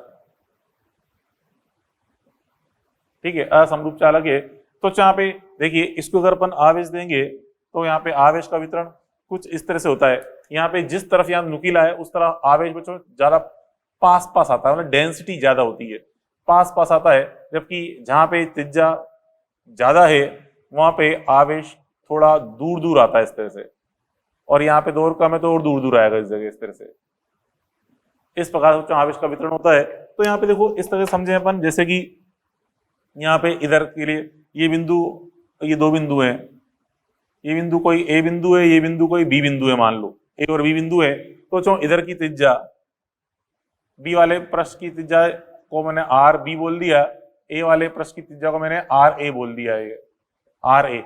आपसे मैंने कहा क्या सब जगह क्या समान होगा बच्चों, विभव का मान समान होगा। तो यहां से अगर अपन देखें विभव,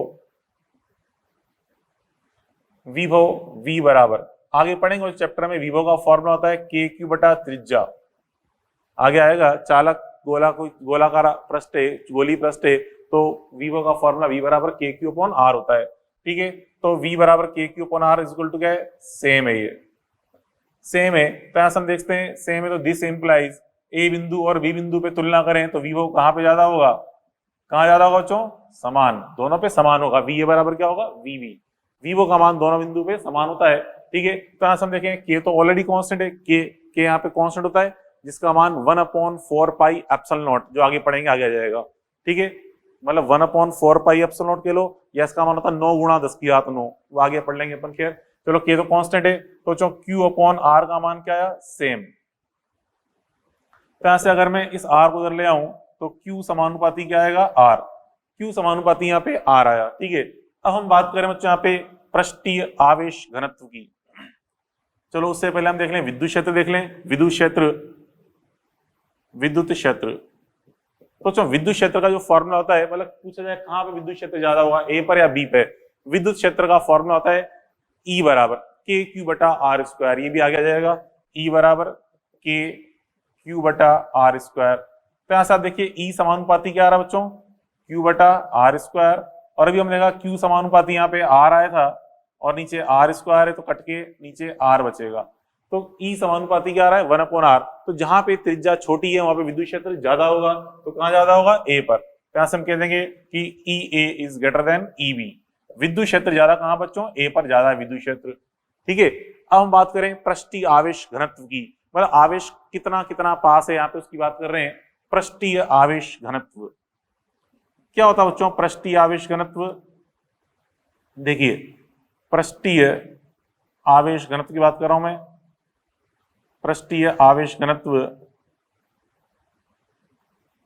जिसे हम सिग्मा से डिनोट करते हैं, सिग्मा, पृष्ठीय आवेश घनत्व सिग्मा क्या होता है, ये भी आगे पढ़ेंगे, होता है आवेश बटा क्षेत्रफल, मतलब एकांक क्षेत्रफल पर आवेश की मात्रा, ठीक है। मतलब आवेश बटा क्षेत्रफल को बोलते हैं पृष्ठीय आवेश घनत्व, आवेश बटा क्षेत्रफल, मतलब इकाई क्षेत्रफल पर आवेश की मात्रा, मतलब आवेश कितना पास है या कितना दूर है वो डिसाइड करते हैं इससे, ठीक है, डेंसिटी से। तो आवेश Q, क्षेत्रफल क्या होता है बच्चों, गोले का क्षेत्रफल क्या होता है 4 पाई आर स्क्वायर, अगर गोलीय पृष्ठ है तो 4 पाई आर स्क्वायर लिखेंगे। क्या हम देखें सिग्मा समानुपाती क्या आ रहा है, Q बटा आर स्क्वायर, Q बटा आर स्क्वायर में 4 पाई तो कांस्टेंट है, Q को बच्चों वापस यहाँ पे आर रख दें जैसे ऊपर रखा था अपन ने, और नीचे आर स्क्वायर, तो यहाँ भी क्या आएगा 1/r, ठीक है। तो Q सिग्मा समानुपाती 1/r, इसलिए यहाँ पे अगर अपन बात करें सिग्मा की, तो सिग्मा ज्यादा कहाँ होगा, ए पर, क्योंकि जहाँ पे त्रिज्या छोटी होगी वहां पे सिग्मा का मान ज्यादा आएगा। तो सिग्मा का मान भी कहाँ पे ज्यादा है, ए वाले सिरे पर, मतलब इस नुकीले सिरे पर।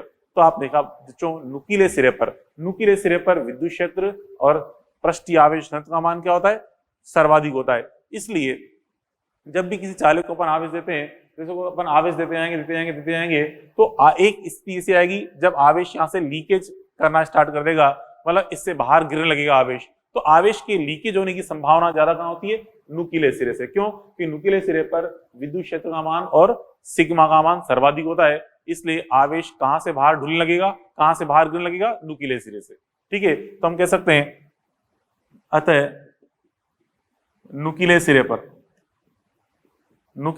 पर ई व सिग्मा सर्वाधिक होते हैं,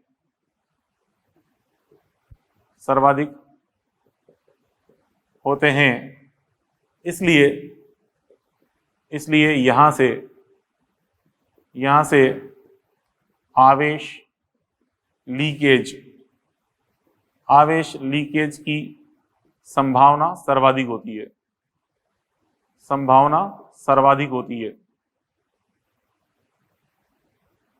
आवेश लीकेज संभावना सर्वाधिक होती है। कहां से बच्चों, नुकीले सिरे से।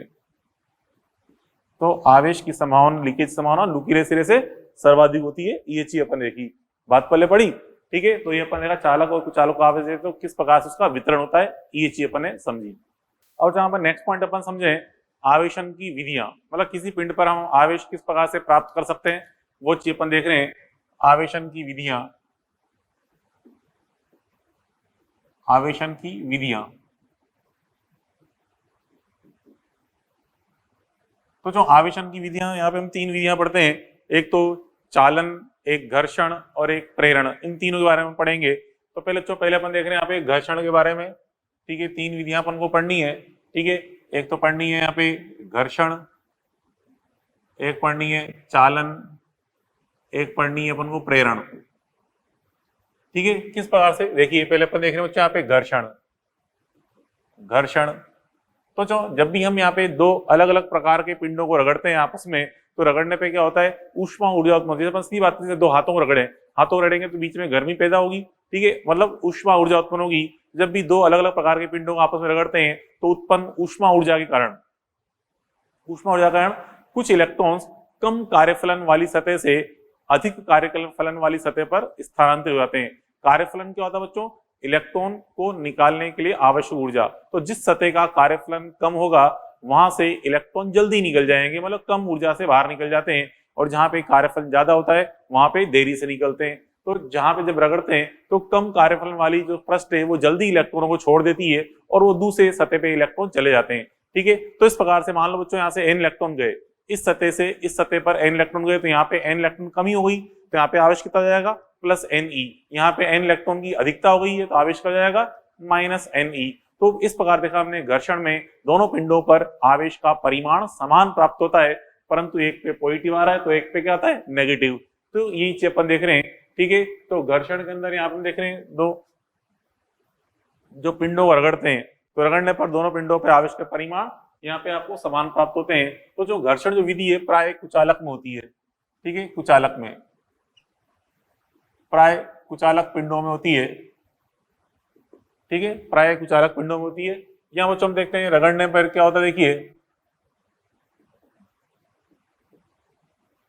तो रगड़ने पर अपन देखेंगे यहाँ पे क्या होगी बच्चों, ऊष्मा ऊर्जा उत्पन्न होगी। ऊष्मा ऊर्जा उत्पन्न होती है। ऊष्मा ऊर्जा उत्पन्न होगी तो ऊष्मा ऊर्जा उत्पन्न होने से क्या होगा, कुछ इलेक्ट्रॉन। ठीक है, यहाँ पे कुछ इलेक्ट्रॉन्स, माना n इलेक्ट्रॉन्स किधर चले जाएंगे, कम कार्यफलन वाली सतह से, कम कार्यफलन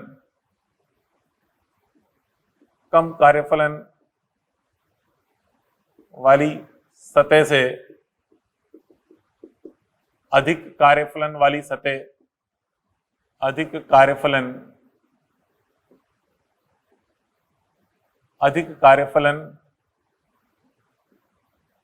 वाली सतह की तरफ स्थानांतरित। ठीक है, तो कुछ इलेक्ट्रॉन्स, माना n इलेक्ट्रॉन्स कम कार्यफलन वाली सतह से अधिक कार्यफलन वाली सतह पर स्थानांतरित होते हैं। इसलिए यहाँ पे क्या होता है, यहाँ पे इसलिए यहाँ पे Q1 का मान तो क्या हो गया, n इलेक्ट्रॉन उधर चले गए तो यहाँ पे हो गया प्लस Ne। ठीक है, और Q2 इक्वल टू क्या जाता है, Q2 equal to minus Ne। Q1 का मान प्लस Ne, Q2 का मान माइनस Ne आवेश यह आता है। तो यहाँ से अपन देखा कि परिमाण क्या हो जाएगा, अतः Q1 का जो परिमाण है वो Q2 के परिमाण के बराबर आता है, सेम आता है। दोनों पर आवेश का परिमाण क्या आता है, सेम, लेकिन आप प्रवृत्ति क्या होती है, विपरीत। ठीक है, प्रकृति विपरीत होती है, एक पॉजिटिव आवेश आ रहा है, एक पे नेगेटिव आवेश आ रहा है, ये चीज अपन देखी। ठीक है, तो जो बादलों का जो आवेश होता है वो भी घर्षण कारण ही होता है। ठीक है, और उसके अलावा अपन देखें कि जैसे अपन ने बताया था, मैं को थोड़ी देर पहले प्रेरण वाली बात बताई थी कि कंगे को अपन जब शुष्क बालों में रगड़ते हैं, ड्राई बालों में, तो कुछ इलेक्ट्रॉन्स बालों से कंगे पर ट्रांसफर हो जाते हैं। तो कंगे पर आता है नेगेटिव आवेश, बालों पे आता है पॉजिटिव आवेश। ठीक है, चलो उसके बाद जो फिर सेकंड विधि देखें। फर्स्ट विधि हो गई घर्षण, सेकंड विधि अपन देख रहे हैं चालन के बारे में। चालन, ठीक है, चालन विधि प्राय बच्चों किसमें होती है, चालक के अंदर होती है। प्राय ये चालक पिंडों में विधि पाई जाती है। यहाँ बच्चों चालन में क्या होता है, जब भी हम यहाँ पे दो पिंडों को आपस में टच करते हैं, दो पिंडों को आपस में टच करते हैं तो कुछ इलेक्ट्रॉन बच्चों एक पिंड से दूसरे पिंड पर स्थानांतरित होते हैं। तो किधर स्थानांतरित बच्चों, देखिए इलेक्ट्रॉन हमेशा लो पोटेंशियल वाली बॉडी से हाई पोटेंशियल वाली बॉडी की ओर ट्रांसफर होते हैं, मतलब नेगेटिव आवेश हमेशा बच्चों निम्न विभव वाले पिंड से उच्च विभव वाले पिंड की ओर ट्रांसफर होता है, जबकि पॉजिटिव आवेश हमेशा उच्च विभव से निम्न विभव वाले पिंड की ओर ट्रांसफर होता है। और कब तक ट्रांसफर चलता रहता है ये, जब तक कि अंत में दोनों का पोटेंशियल सेम ना हो जाए। तो अंत में दोनों का पोटेंशियल सेम हो जाता है, ठीक है। ये अपन पढ़ते हैं चालन विधि के अंदर, मतलब जैसा आपसे मैंने कहा कि जब भी पिंडों को टच करेंगे, ठीक है, टच करने पर तो टच करने पर क्या होगा यहाँ पे, इसमें इलेक्ट्रॉन्स, ठीक है, इलेक्ट्रॉन्स किधर ट्रांसफर होंगे, लो, मतलब कुछ इलेक्ट्रॉन्स लो पोटेंशियल से उच्च पोटेंशियल की ओर, है हाई पोटेंशियल पिंड की तरफ स्थानांतरित होते हैं, ठीक है। कुछ इलेक्ट्रॉन लो पोटेंशियल से हाई पोटेंशियल पिंड की तरफ स्थानांतरित होते हैं, यही कहते हैं, ठीक है। कुछ भी लिख लो या सिंपल यूज लिखते हैं इलेक्ट्रॉन्स, ठीक है। इलेक्ट्रॉन्स मतलब नेगेटिव आवेश, इलेक्ट्रॉन्स लो पोटेंशियल से हाई पोटेंशियल की तरफ, ये हम कहते हैं। अर्थात जो पॉजिटिव आवेश है प्लस क्यू आवेश ले जाएगा हाई से लो पोटेंशियल की ओर, हाई पोटेंशियल से लो पोटेंशियल की ओर। तो पॉजिटिव आवेश तो हाई से लो एंड नेगेटिव आवेश लो से हाई की ओर स्थानांतरित होता है, ठीक है। ये अपन देखी। एंड फाइनली बच्चों दोनों पे पोटेंशियल क्या होता है, सेम। फाइनली अपन देखें दोनों पर पोटेंशियल क्या जाएगा, सेम। दोनों पर पोटेंशियल, दोनों पर जो विभव का मान है क्या होता है, सेम होता है। दोनों पर विभव का मान सेम होता है और फिर आवेश का प्रवाह रुक जाता है, ठीक है। आवेश कब तक प्रवाह होगा, जब तक दोनों का पोटेंशियल सेम ना हो जाए। ये चीज अपन देखी, ठीक है। तो ये कौन सी विधि होगी बच्चों, चालन विधि। अब बच्चों अगर मान लो दोनों पिंड एक जैसे हैं, जिनको हम टच कर रहे हैं, दोनों की पिंडों की आकृति आकार समान है, ठीक है, आवेश अलग अलग है। एक पे आवेश मान लो Q1 है, एक पे आवेश Q2 है, ठीक है। और इन दोनों को एक उदासीन है तो उसका आवेश 0 भी हो सकता है, ऐसी बात नहीं है। एक पे आवेश Q1 एक पे Q2 है, तो उसको हम टच करेंगे तो बच्चों दोनों पे जो आवेश का वितरण होता है बराबर होता है। कितना, Q1 प्लस Q2 बटा 2, इतना एक पे आएगा और इतना ही दूसरे पे आएगा, Q1 प्लस Q2 बटा 2। तो यहाँ पे ये कहना चाहता हूं मैं, एक स्टार पॉइंट डाल के देखिए, यदि बच्चों दोनों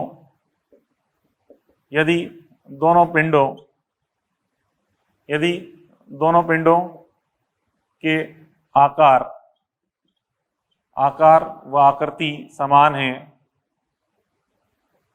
दोनों पिंडों के आकार व आकृति समान है, तो उस केस में यहाँ पे क्या होगा, यहाँ बच्चों क्या होता है फिर, तो आफ्टर टच करने के बाद इनका जो आवेश होते हैं इस प्रकार से आते हैं। देखिए Q1 dash is equal to Q2 dash is equal to क्या आएगा, Q1 प्लस Q2 बाई 2, दोनों के योग बटा 2 के बराबर ये आता है। दोनों पे सेम आता है, Q1 प्लस Q2 बटा 2, ये मान आपको प्राप्त हो रहा होता है, ठीक है। जैसे कि बच्चों एक एग्जाम्पल रूप में समझाऊं, एग्जाम्पल से क्लियर हो जाएगा। जैसे कि बच्चों ये एक पिंड है, गोला है मान लो, ठीक है, इस पर आवेश की मात्रा है Q, ठीक है। ये पिंड A है, पिंड A, और दूसरा बच्चों ये दूसरा पिंड है, ये भी सेम इसी प्रकार का है, उदासीन पिंड है, पिंड B है मान लो, ये पिंड B। तो बच्चों अगर हम देखें आफ्टर टच, अगर अपन देखें क्या होगा, आफ्टर टच, इनको टच करने के बाद इनके नए आवेश क्या होंगे आफ्टर टच। तो दोनों पिंड एक जैसे समान आकृति के पिंड लिए गए, ठीक है। तो आफ्टर टच क्या हो जाएगा, यहाँ पे Q डैश A बराबर Q डैश B बराबर क्या बोला मैंने, Q1 प्लस Q2 बटा 2। Q1 का मान कितना है Q, Q2 का मान कितना है 0 बटा 2, तो कितना आ गया Q बटा 2। तो दोनों पे आवेश के मान क्या जाएंगे, समान, Q बटा 2 इज इक्वल टू सेम। दोनों पे आवेश की मात्रा Q/2 आएगी, ठीक है। तो दोनों पिंडों के आकार अगर समान है तो क्या आ रहा है मान, ये आ रहा है। ठीक है, और अगर आकार समान नहीं होते, दोनों की त्रिज्याएं अलग अलग होती, तो आवेश का वितरण कैसे होगा, किस प्रकार से आवेश बटेगा, ये चीज अपन सीखते हैं कैपेसिटेंस वाले टॉपिक के अंदर। वहां आपको समझाऊंगा कि दोनों त्रिज्याएं अगर अलग अलग हैं, दोनों चालकों की त्रिज्याएं अगर अलग अलग हैं, तो किस प्रकार से इनका आवेश का बंटवारा होता है, ये चीज अपन देखेंगे बाद में। चलो हल्का सा अगर मैं हिंट आपको देना चाहूं, ठीक है, यदि त्रिज्याएं अलग अलग होती, ठीक है, यदि त्रिज्या, चलो लिख देता हूं एक बार मैं, तो डायरेक्ट, बाकी डिटेल में आपको बाद में समझाऊंगा। त्रिज्या r1 not equal to r2 है, ये त्रिज्या दो समान नहीं है, तो उस केस में, तो उस केस में यहाँ पे क्या बनता है, देखिए q1 डैश बराबर, q1 डैश बराबर होता है q टोटल इंटू r1 बटा r1 प्लस r2, ये होता है, तथा q2 बराबर, तथा q2 डैश बराबर, ये निकालते हैं तो होता है q टोटल ब्रैकेट में r2 बटा r1 प्लस r2। ठीक है, जहां बच्चों q टोटल क्या चीज है, जहां q टोटल है q1 प्लस q2 बटा 2, q टोटल का मतलब है यहाँ पे q1 प्लस q2 बटा 2। ठीक है, ये चीज है। तो अगर यहाँ पे त्रिज्याएं अलग अलग होती, तो इस प्रकार से नए आवेश के मान प्राप्त होते हैं, q1 डैश बराबर q total into q1 r1 बटा r1 प्लस r2, और q2 डैश बराबर q टोटल इंटू r2 बटा r1 प्लस r2। ये सूत्र होते हैं कब, अगर त्रिज्याएं अलग अलग हों। वैसे इसका एग्जाम्पल आपको मिल जाएगा, इससे रिलेटेड एग्जाम्पल अपने मॉड्यूल के अंदर दे रखा है, वो पढ़ना मिल जाएगा आपको इसका एग्जाम्पल। ये चीज होती है, आई बस में। तो ये अपन ने कौन सी विधि पढ़ी बच्चों, चालन विधि। ठीक है, चालन विधि के अंदर ये चीज अपन ने सीखी। अब देखो बच्चों अगली विधि अपन देखें, यहाँ पे अगली विधि कौन सी थी, प्रेरण। तीसरी विधि अपन देख रहे हैं, प्रेरण। तो प्रेरण दोनों मिल जाती है, चालक के अंदर भी देखने को मिलता है, कुचालक दोनों में देखने को मिलता है प्रेरण की घटना। ठीक है, वैसे तो जनरली अपन जो क्वेश्चन सोल्व करते हैं चालक के लिए सोल्व करते हैं, बट दोनों में देखने को मिलती है प्रेरण की घटना। क्या होती है बच्चों प्रेरण घटना, देखिए यहाँ पे हम टच नहीं करते, बिना टच के ही आवेश प्राप्त होता है यहाँ पे। ठीक है, बिना टच, ठीक है, बिना टच आवेश प्राप्त होता है। देखिए क्या होता है, बिना टच आवेश किस प्रकार से प्राप्त होता है, इसके लिए निम्न 3 स्टेप्स हैं। ठीक है, बिना टच आवेश प्राप्त निम्न 3 स्टेप के बाद किस प्रकार से बच्चों यहाँ पे 3 स्टेप्स होती हैं। यहाँ पे देखिए पहली स्टेप में हम क्या करते हैं, फर्स्ट स्टेप में यहाँ पे हम क्या करेंगे, जो दिया गया पिंड है, ठीक है, इस प्रकार से यहाँ पे ये कोई दिया गया पिंड है, मान लो गिवन पिंड है, गिवन पिंड है, इस पर आवेश कोई पॉजिटिव आवेश कोई हो सकता है, पॉजिटिव नेगेटिव, मान लो चलो पॉजिटिव आवेश है। ठीक है, इस पर आवेश पॉजिटिव है Q, इसको नजदीक हम लेके आते हैं किसी दिए अज्ञात अन्य पिंड को, तो इस प्रकार से अपन इसको लेके आए, किसी अन्य पिंड को यहाँ पे लेके आए। ठीक है, अन्य पिंड को हम इसके पास लेके आते हैं, उदासीन पिंड। तो यहाँ पे इस पे प्रेरण इफेक्ट होगा, तो प्रेरण कारण क्या हो जाएगा, इधर तो हो जाएगा माइनस, समझाया था आपको, इधर क्या हो जाएगा प्लस। ये क्या दिखा दिया अपन ने, प्रेरण प्रभाव।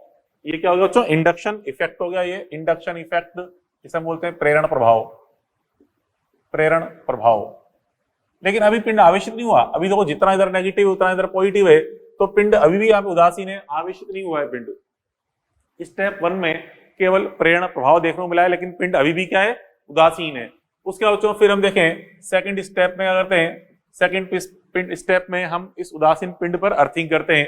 ठीक है, तो पहला पिंड तो एज इट इज यही सही है, ये दिया गया पिंड है, दूसरे पिंड पे अपने कर दी अर्थिंग कर दी, तो यहाँ पे इसको अर्थिंग अप्लाई करेंगे, अर्थिंग। ठीक है, यहाँ पे हमने अर्थिंग कर दी। ठीक है, अर्थिंग करें, तो अर्थिंग करने पे क्या होगा, अर्थिंग करने पे अब यहाँ से क्या होता है, देखो यहाँ बच्चों इस पे ये हमने अर्थिंग करी, तो उसका पॉजिटिव आवेश कहाँ चला गया, अर्थ में, तो यहाँ पे केवल क्या बचता है, नेगेटिव आवेश। पॉजिटिव आवेश अर्थ में चला गया, नेगेटिव आवेश बचा, तो ये नेगेटिव आवेश के इधर यहाँ पे प्लस आवेश क्या हो गया, अर्थ में चला गया है। ठीक है, और फिर यहाँ पे देखो ये नेगेटिव इसके पॉजिटिव को आकर्षित करेगा, तो सारा पॉजिटिव आवेश जो पहले समझा गया था, अब सारा आवेश पॉजिटिव वाला सरक के कहाँ गया, इधर आ गया। तो प्लस और माइनस केवल कहाँ पे रहेगा, केवल आमने सामने, आमने सामने क्योंकि बच्चों यहाँ तो प्लस आवेश अर्थ में चला गया था, केवल माइनस बचा। अब इस माइनस ने इस प्लस वाले को आकर्षित किया तो प्लस वाला यहाँ पे आ गया इधर इस जगह। ओके, अब बच्चों यहाँ पे देखिए, अब मैंने आपसे एक चीज झूठ बोली कि यहाँ पे प्लस आवेश अर्थ में चला गया। एक्चुअल में हम जानते हैं प्लस आवेश कुछ होता ही नहीं है। प्लस आवेश तो क्या है, इलेक्ट्रॉन की कमी को कहते हैं प्लस आवेश। तो प्लस आवेश कहीं नहीं जाता। एक्चुअल में गति कौन करते हैं, यहाँ पे इलेक्ट्रॉन ही स्थानांतरित होते हैं। तो यहाँ से क्या होता है बच्चों, अर्थ से यहाँ पे इलेक्ट्रॉन्स आते हैं। यहाँ पे क्या कह रहा हूँ सुनना, अर्थ से यहाँ पे इलेक्ट्रॉन्स आते हैं। इलेक्ट्रॉन्स कितने इलेक्ट्रॉन्स आते हैं, जितने यहाँ पे इलेक्ट्रॉन्स की कमी थी। क्योंकि बच्चों यहाँ पे क्या है, प्लस आवेश, प्लस प्लस वाला इलेक्ट्रॉन कमी, तो इसकी हम अर्थिंग करते हैं तो अर्थ से उतने ही इलेक्ट्रॉन्स आते हैं जितनी यहाँ पे इसमें कमी होती है, उस कमी को पूरा कर देते हैं। और यहाँ पे ये वाला पृष्ठ क्या बन जाता है, उदासीन।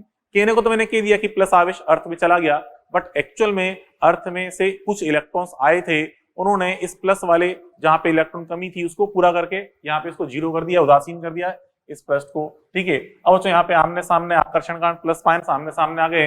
अब थर्ड स्टेप में हम क्या करेंगे, थर्ड स्टेप में बच्चों पहले हम यहाँ पे अर्थिंग को रिमूव करेंगे। तो यहाँ से पहले अर्थिंग रिमूव, फिर गिवन पिंड को रिमूव करेंगे, गिवन पिंड हटाएं। तो बच्चों पहले अर्थिंग को रिमूव करेंगे, फिर गिवन पिंड हटाएंगे। तो यहाँ पे जो ये पिंड है, ठीक है, यहाँ पे तो आवेश का मान क्या था, Q। इस पे आवेश कितना है बच्चों, ये कोई QA डैश आवेश आया, मान लो ये Q, ये चलो Q डैश बोल लेते हैं, इस पे आवेश Q डैश आया, ये Q डैश है। ठीक है, तो बच्चों यहाँ पे इसमें देखिए यहाँ क्या बचा, इस प्रकार से अर्थिंग हटा दी। अर्थिंग हटाने पे केवल एक ही पिंड बचा है, तो केवल आवेश कहाँ आ गया, इसके पूरे पृष्ठ पे आ गया Q डैश। ये जो माइनस आवेश आ रहा है ये आ गया पूरे पृष्ठ पे Q डैश आ गया, ये Q डैश इस प्रकार से। तो फाइनली थर्ड स्टेप में जाके पिंड क्या हुआ, आवेशित हुआ, थर्ड पिंड। ठीक है, तो आप देखें 3 स्टेप बाद ये पिंड अकेला मिल रहा है एक आवेशित पिंड के रूप में Q डैश। ठीक है, यहाँ बच्चों इस Q डैश का जो मान होता है, एक सूत्र है जो कि मैं डायरेक्ट याद रखना है, Q डैश इक्वल टू से प्रेरित आवेश बोलते हैं। Q डैश इक्वल टू होता है माइनस Q ब्रैकेट में 1 माइनस 1 अपॉन एप्सिलॉन R। ठीक है, ये सूत्र होता है बच्चों। अब यहाँ पे जो एप्सिलॉन R क्या है, जो आपने पढ़ा है 12th क्लास में, एप्सिलॉन R क्या चीज होती है, एप्सिलॉन R यहाँ परावैद्युतांक बोलते हैं इसको। ठीक है, इस एप्सिलॉन R को क्या बोलते हैं, परावैद्युतांक, किसका, पिंड का। ठीक है, ये जो पिंड है इसको अपन ए पिंड बोलते हैं, चलो ए पिंड है, ए पिंड। ये एप्सिलॉन R क्या बच्चों, पिंड ए का परावैद्युतांक, परावैद्युतांक जिसे हम आपेक्षिक विद्युतशीलता ही बोलते हैं। क्या बोलते हैं, आपेक्षिक विद्युतशीलता। ठीक है, तो अगर ये कोई चालक पिंड है तो आगे पढ़ेंगे, डिटेल में समझाऊंगा मैं, कल समझाऊंगा उसके बारे में। तो एप्सिलॉन R क्या है बच्चों, यहाँ पे देखिए चालक के लिए एप्सिलॉन R का मान अनंत होता है, ये हमें याद रखना है। और किसके लिए क्या क्या होता है आगे कल समझा ही दूंगा। चालक के लिए मींस अगर ये वाला पिंड चालक होता है तो इसलिए बच्चों यदि ए चालक है,